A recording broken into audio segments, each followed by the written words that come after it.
Vamos lá.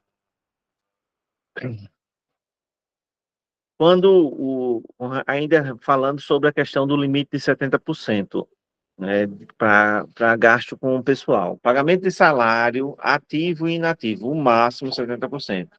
Se ultrapassar esses 70%, o município vai ter que cumprir algumas regras para tentar diminuir.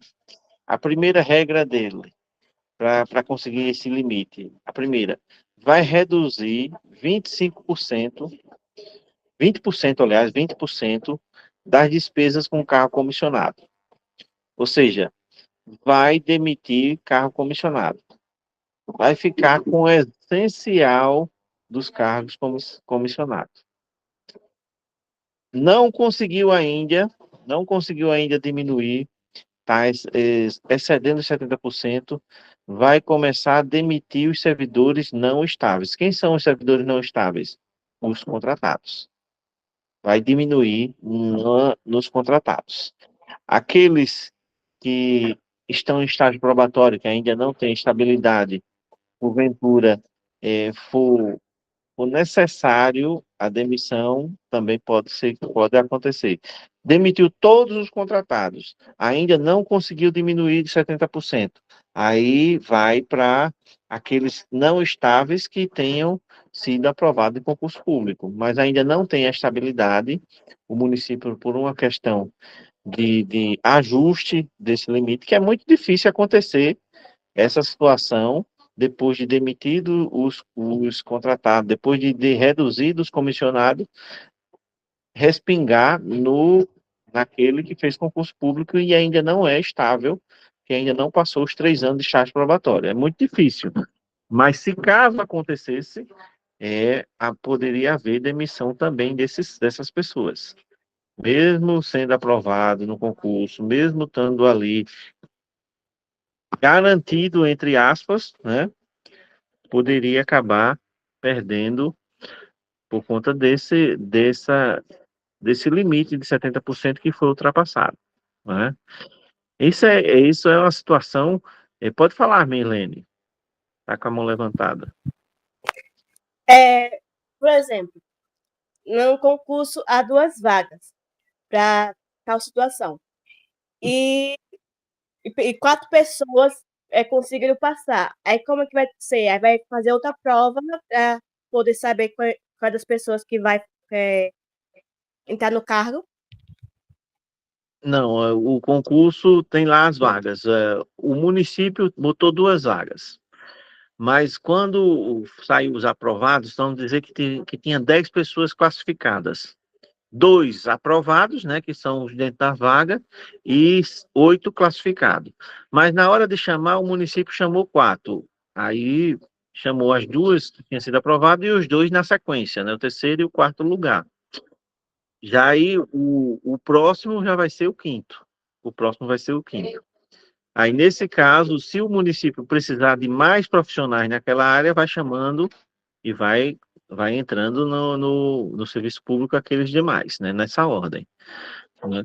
Se você tivesse, eu não entendi bem a pergunta, mas se for se referindo a essa questão da possível demissão, caso atinja os 70% de limite para pagamento de pessoal, depois que reduzia os cargos comissionados, depois de retirar todos os contratados e não reduziu ainda os 70%, aí vai pela ordem decrescente. O primeiro a cair seria o quarto lugar.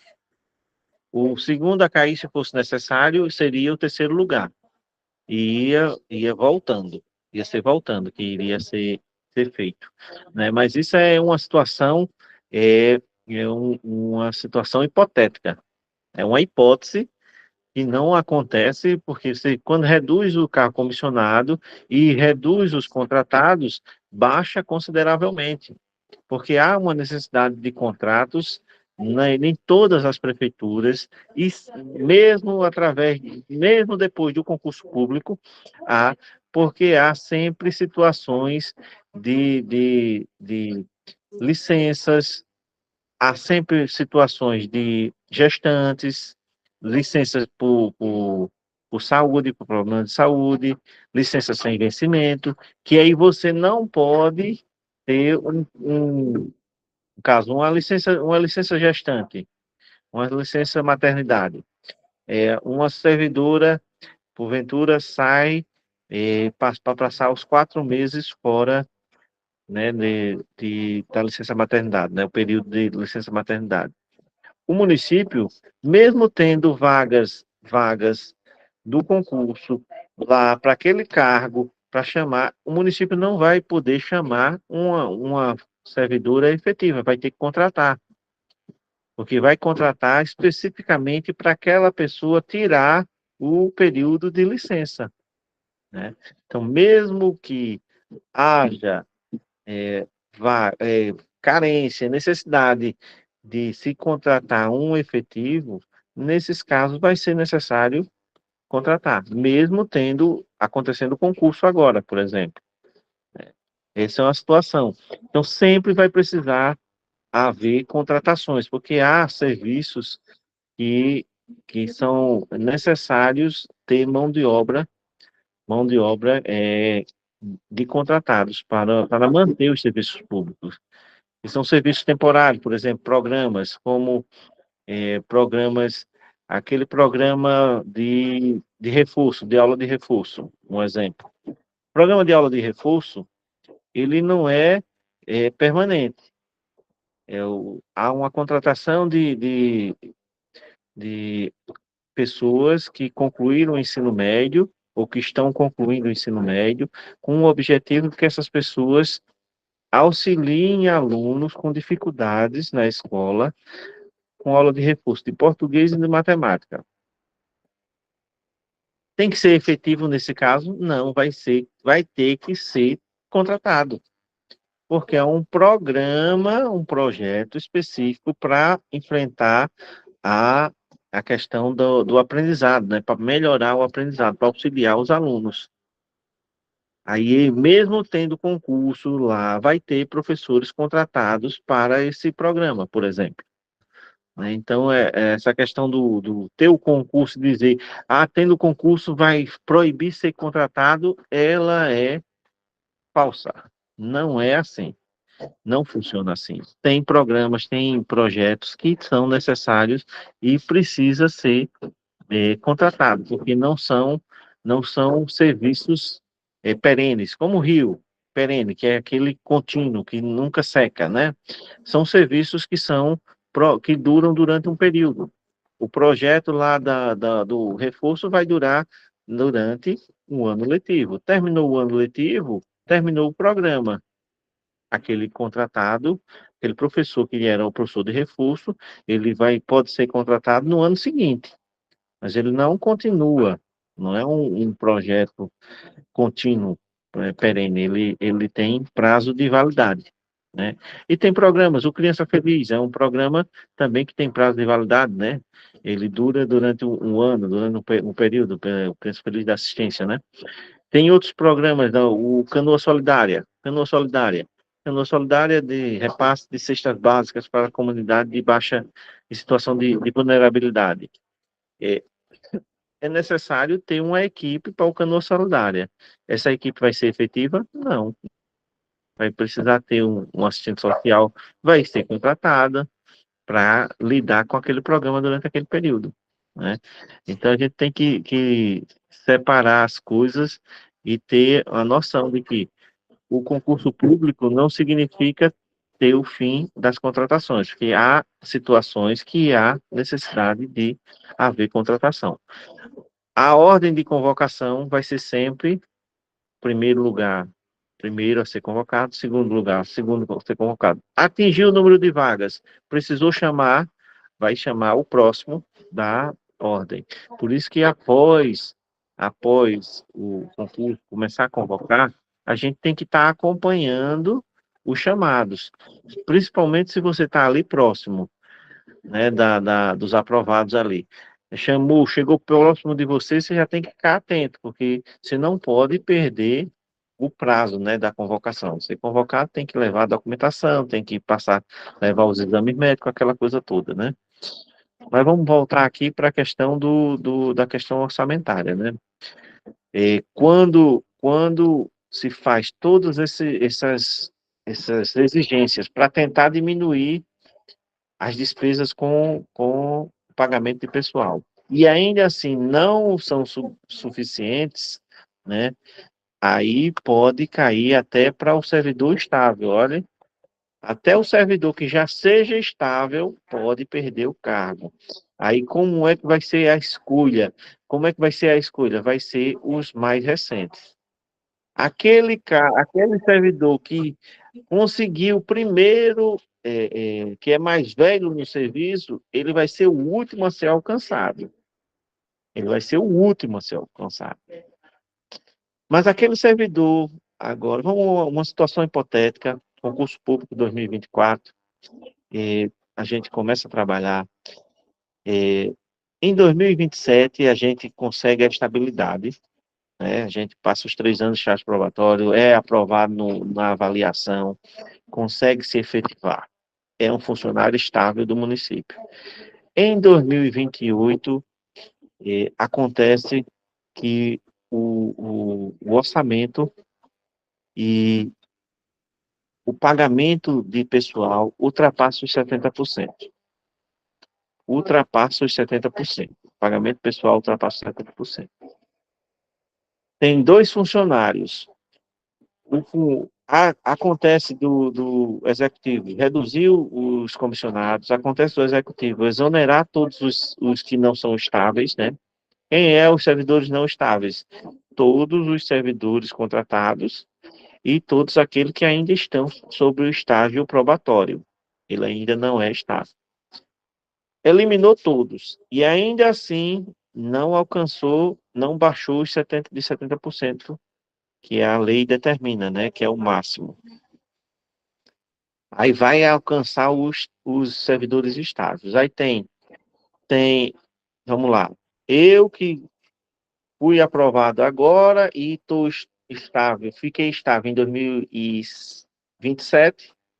E tem o Marcelo, que foi aprovado em 2014 e é estável, e foi estável em 2017. 10 anos de diferença, né? Só para a gente, uma situação hipotética, só para a gente vislumbrar.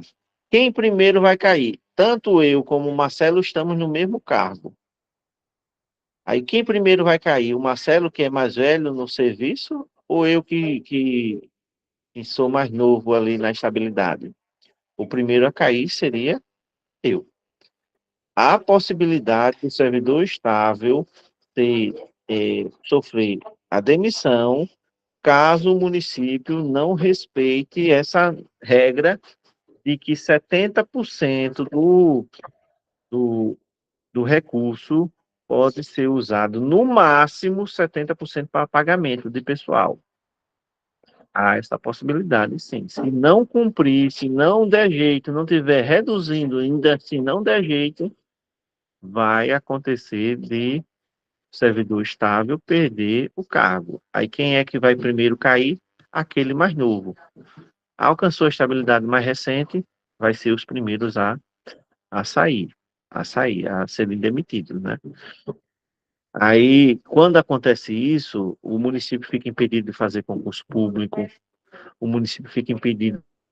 É uma situação que é à beira, uma situação dessa, é à beira de ter uma intervenção na gestão do município. É uma beira, é um passo para haver uma intervenção federal ou estadual na gestão, na administração daquele município, né?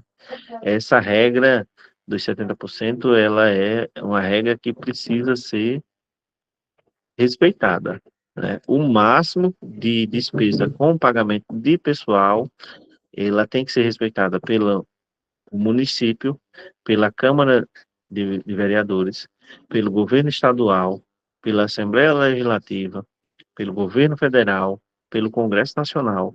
Todos os poderes não podem ultrapassar. A justiça, o judiciário não pode ultrapassar essa regra. O judiciário não pode ter despesa superior a 70% do recurso do judiciário com o pagamento de pessoal, tanto ativo como inativo também. É uma regra que é determinada pela Lei de Responsabilidade Fiscal, que determina esse percentual de 70%. Antigamente era 60%, antigamente era 60%, né? Hoje foi aumentado esse percentual para 70%. Dúvidas, perguntas, gente? Ainda sobre essa redução, né? O cargo objeto da redução prevista nos parágrafos anteriores. No exemplo lá, de eu servidor, Marcelo servidor, mesmo cargo. Aí houve a redução, aí aquele cargo que, no caso eu fui demitido, aquele cargo é proibido haver contratação para aquele cargo, né? Aquele cargo vai ser considerado extinto, vamos dizer que o Marcelo era o último servidor daquele cargo. Quando o Marcelo se aposentar, não vai mais voltar a ter aquele cargo, né, aquela função que houve alvo de redução. Não pode ser feito concurso, não pode ser criado um cargo semelhante, não pode, durante 4 anos. Durante 4 anos. É o prazo depois dessa redução, que essa redução foi porque o município descumpriu o limite, né? E aí ocasionou que houve demissão de alguém. Essa demissão gera a impossibilidade do município contratar para aquele cargo, chamar novos concursados, fazer concurso, criar um cargo semelhante durante 4 anos. Vai ter que se virar sem aquele cargo. E aquele cargo é considerado extinto. O último funcionário que permaneceu, aquele veterano, lá no exemplo eu citei o nome do Marcelo, ele vai aposentar. Quando ele se aposentar, aquele cargo deixa de existir. Deixa de existir. Esse nome. Vai ser, em nome de Jesus vai aparecer, vai figurar lá na lista de aprovados.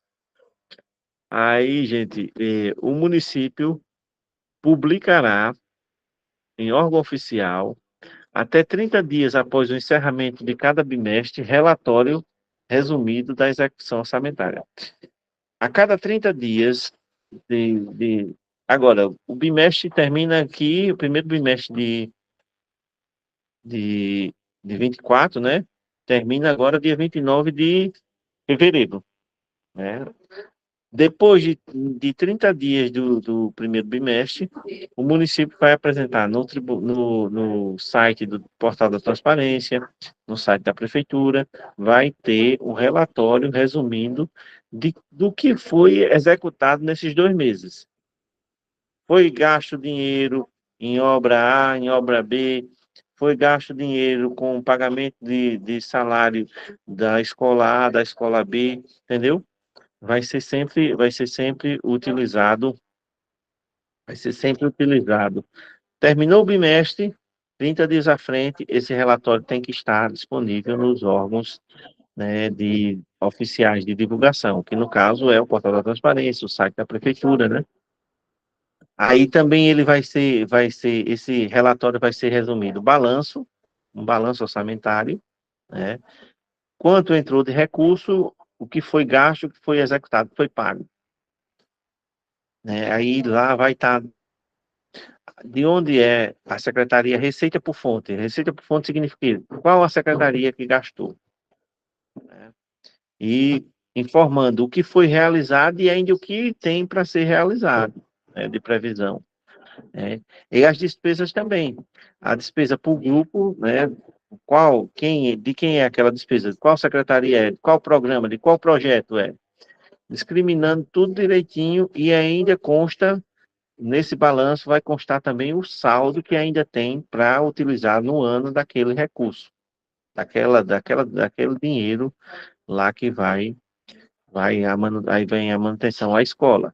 Os 2 primeiros bimestres vai estar lá dizendo quanto foi gasto com funcionário, quanto foi gasto com material, quanto foi gasto com todo a manutenção da escola.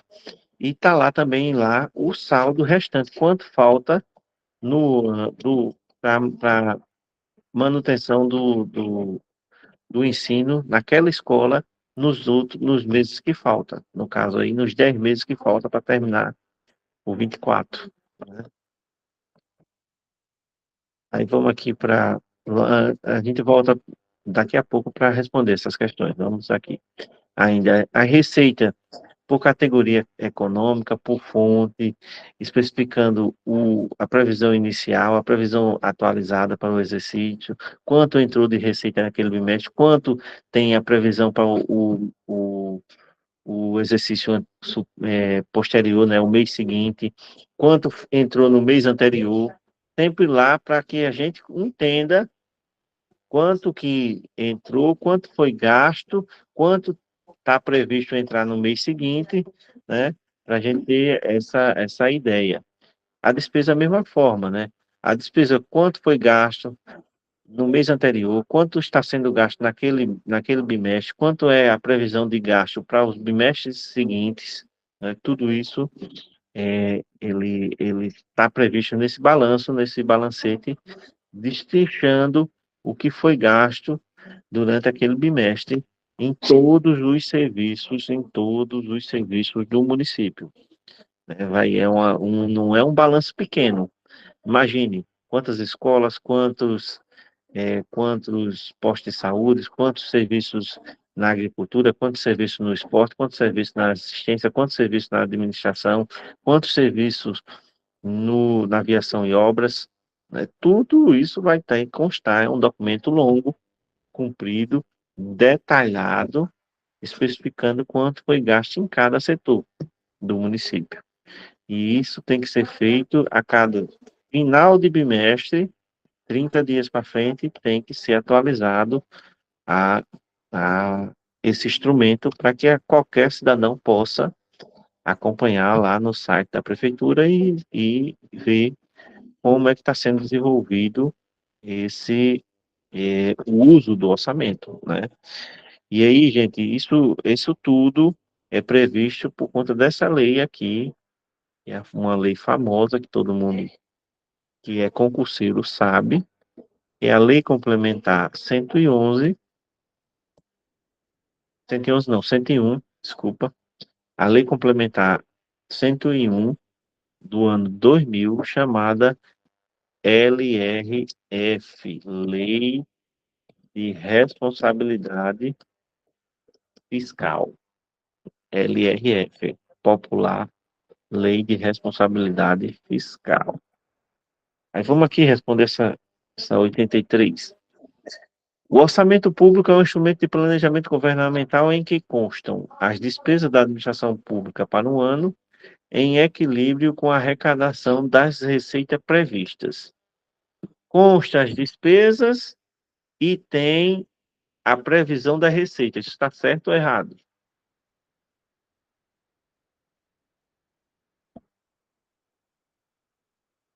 Certíssimo, né, gente? É exatamente isso. O orçamento é um instrumento de planejamento onde consta a despesa e tem a previsão de receita, né? A gente sempre nessa lógica, né? A receita é uma coisa que depende de repasse, depende de arrecadação, não tem como você determinar quanto você vai receber, quanto o município vai receber. Já a receita, a despesa, a manutenção, o serviço custa uma quantia. Você tem como definir qual é a quantia que vai ser gasta na manutenção do PSF. Qual é a quantia que vai ser gasta na manutenção das estradas? Qual é a quantia que vai ser gasta na manutenção do pronto atendimento? Qual é a quantia que vai ser gasta nas escolas? Isso você tem como definir. Porque você sabe quanto vai precisar para fazer aquele serviço, né? Já a receita, ela não é, ela não é definida dessa forma, né? A gente vai prever, porque pode vir mais, pode vir menos, que depende de arrecadação, depende de repasse. A questão 84 diz: no tocante ao orçamento da administração pública, analisa as afirmativas. Lei orçamentária anual funciona como um instrumento de planejamento que instrumentaliza os programas contidos no plano plurianual no curto prazo. O orçamento anual é uma ferramenta de nível operacional do governo, na qual se insere os créditos orçamentários que serão utilizados na aplicação das políticas públicas de médio e longo prazo. No 3. No município, o controle externo, ou seja, a fiscalização, é exercida pela Câmara Municipal, com o auxílio do Tribunal de Contas, ou, se houver, Tribunal de Contas Municipal. Estadual, né, ou se houver, municipal. Estão corretas as afirmativas 1 e 2, 2 e 3, 1 e 3, 1, 2 ou 3 e 3. Nessa questãozinha, pelo que a gente viu, o item 1, a Lei Orçamentária Anual como um instrumento, funciona, a Lei Orçamentária Anual funciona como um instrumento de planejamento, que instrumentaliza os programas contidos no Plano Plurianual, num curto prazo. A Lei Orçamentária Anual é de curto prazo ou de longo prazo? É uma pergunta, eu quero a resposta. A Lei Orçamentária Anual é de curto prazo ou de longo prazo? Curto prazo, ela fala em um ano, né? E a Lei Orçamentária Anual, ela é sempre baseada no que está previsto no Plano Plurianual, não é isso? Vocês estão lembrados? O Plano Plurianual é aquele programa, aquele plano que ele dura, ele Agora, dura 4 anos, né? 4 anos. Ele dura 4 anos, né? não, Então, foi médio prazo, né? Isso aí é de curto prazo mesmo.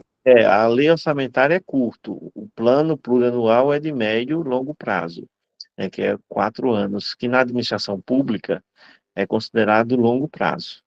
Na administração empresarial, privada, o longo prazo é 10 anos.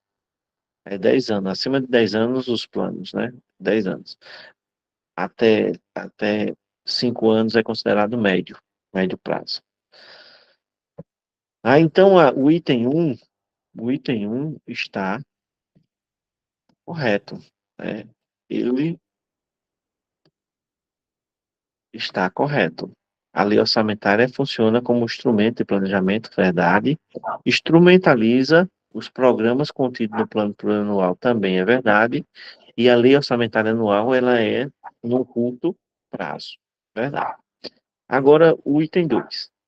O orçamento é uma ferramenta de nível operacional do governo, na qual se insere os créditos orçamentários que serão utilizados na aplicação das políticas públicas de médio e longo prazo. O orçamento anual é de médio e longo prazo? Tá aí o erro do item 2. O erro do item 2 está quando ele fala que o orçamento anual é de médio e longo prazo. Médio e longo prazo é o plano plurianual. Então, o item 2 está errado. Só na gente responder essa primeira e essa segunda, a gente já sabe que a nossa resposta só pode ser a letra C.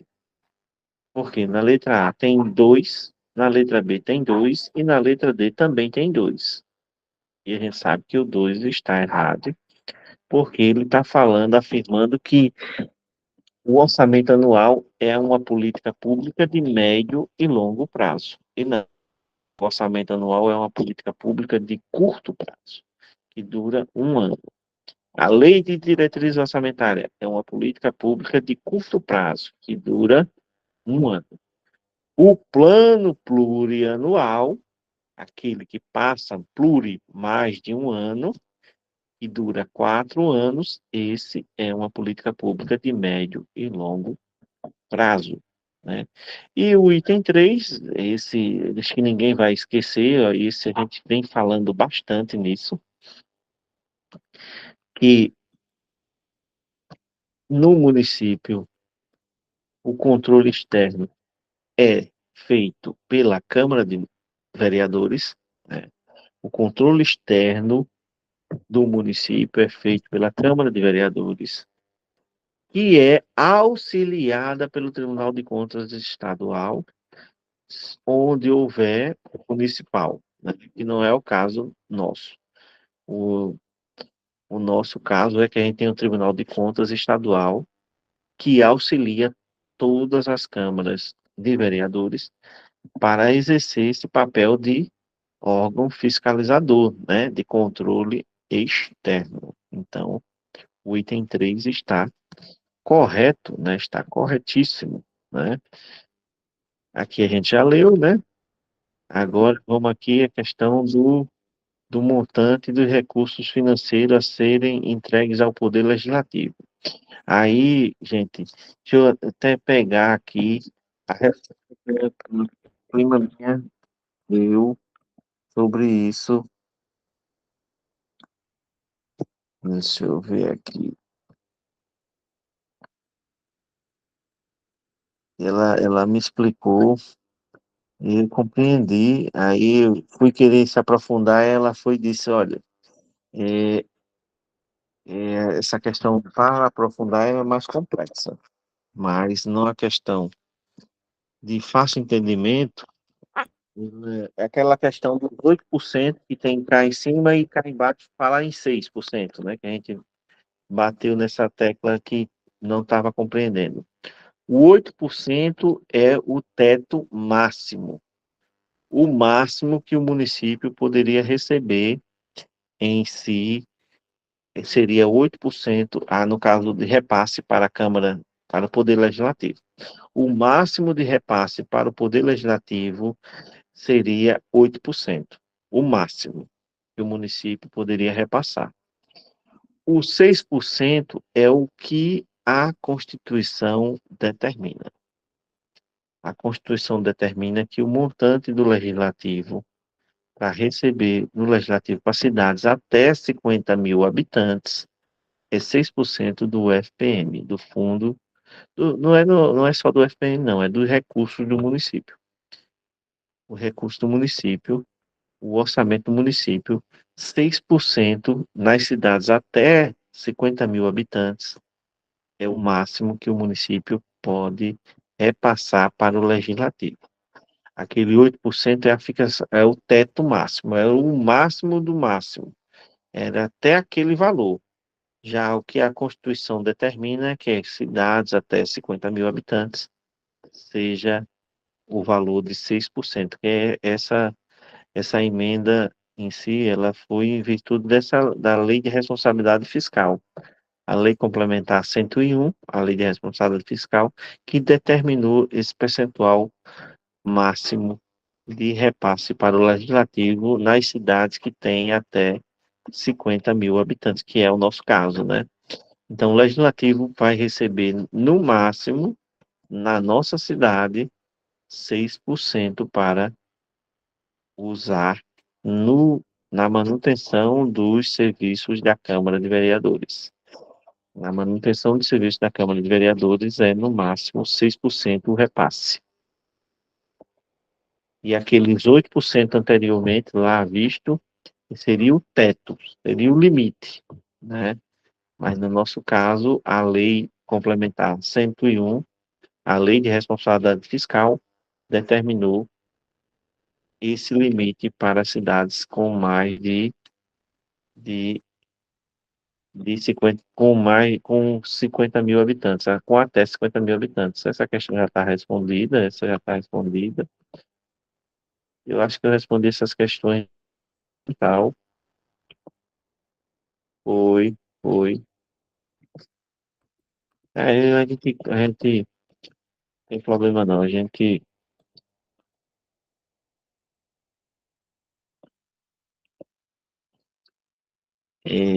na próxima aula a gente continua aqui da questão 85. Aí eu vou apagar isso aqui, tirar a resposta e a gente continua na próxima aula dessa questão.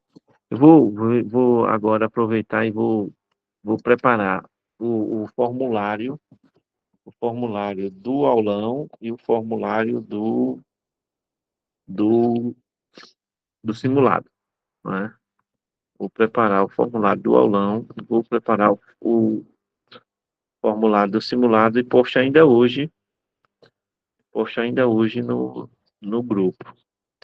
Vocês começarem a se inscrever para o aulão e para o simulado.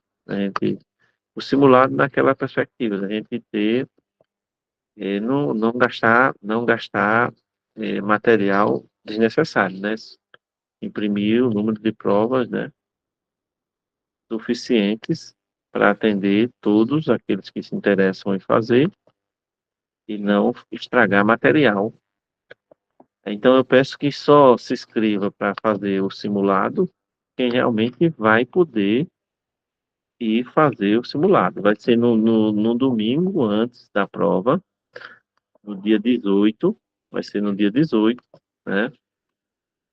E precisa que vocês tenham esse compromisso, né? E quem não puder, não tem problema nenhum. Depois da prova, depois do simulado ser respondido por aqueles que forem, a gente vai disponibilizar esse simulado, né, no grupo e você pode imprimir em casa e fazer, né, responder, sem problema nenhum. Quem ainda não colocou presente, por favor, colocar presente. Quem está acompanhando as aulas pelo YouTube, façam, comentem, curtam, se inscrevam na página lá para ajudar com a divulgação do projeto.